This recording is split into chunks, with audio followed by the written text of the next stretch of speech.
Hurricane Irma, the most powerful Atlantic Ocean hurricane in recorded history, made landfall early Wednesday in the Caribbean islands. At the far northeastern edge of the Caribbean, authorities on the Leeward Islands of Antigua and Barbuda cut power and urged residents to shelter indoors as they braced for Hurricane Irma's first contact with land early Wednesday.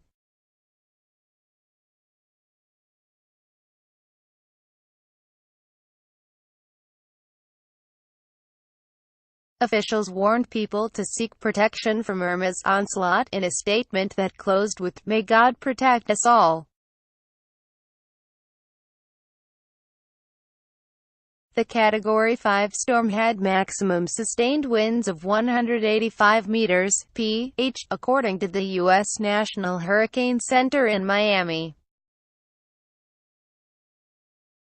The National Weather Service said the eye of Hurricane Irma passed over Barbuda around 1:47 a.m. Residents said over a local radio that phone lines went down as the eye passed. Weather officials said Irma was maintaining Category 5 strength with sustained winds and appears to be heading on a west-northwest path toward Puerto Rico, the Dominican Republic, Haiti and Cuba before possibly heading for Florida over the weekend. In Florida, people also stocked up on drinking water and other supplies.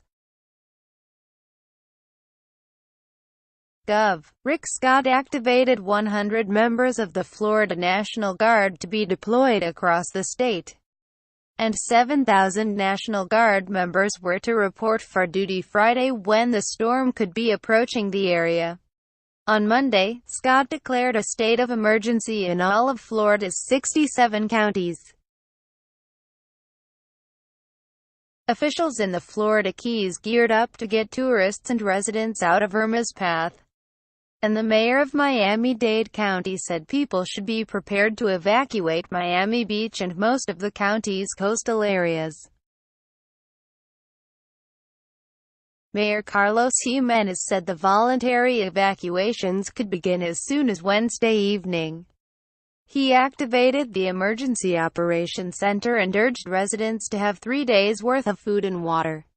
On the 108-square-mile island Antigua, people who live in low-lying areas were staying with friends and relatives on higher ground or sleeping in churches, schools and community facilities built to withstand hurricanes.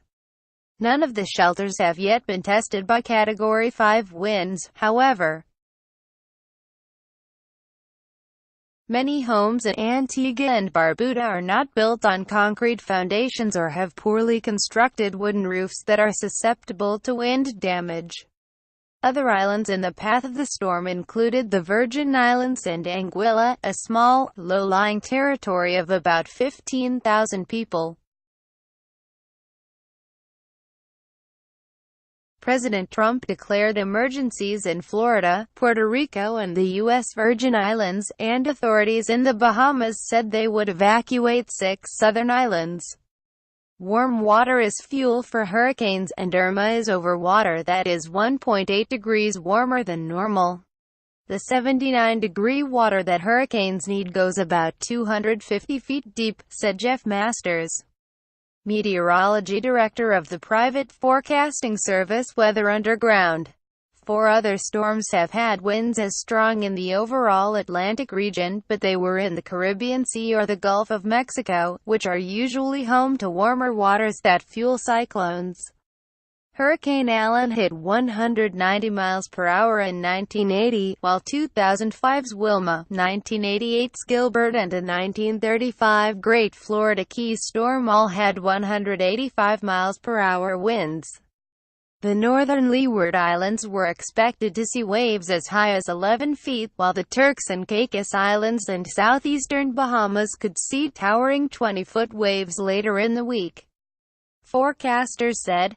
Bahamas Prime Minister Hubert Minnis said his government was evacuating the 6 islands in the south because authorities would not be able to help anyone caught in the potentially catastrophic wind. flooding and storm surge. People there would be flown to Nassau starting Wednesday in what he called the largest storm evacuation in the country's history. The price you may pay for not evacuating is your life or serious physical harm, Minnis said. The National Weather Service said Puerto Rico had not seen a hurricane of Irma's magnitude since Hurricane San Felipe in 1928, which killed a total of 2,748 people in Guadalupe, Puerto Rico and Florida. The dangerousness of this event is like nothing we've ever seen, Puerto Rico Gov. Ricardo Ricello said. A lot of infrastructure won't be able to withstand this kind of force. A new tropical storm also formed in the Atlantic on Tuesday, to the east of Irma. The Hurricane Center said Tropical Storm Jose was about 1,330 miles east of the Lesser Antilles late Tuesday and its maximum sustained winds had risen to 50 miles per hour, 85 kilometers per hour.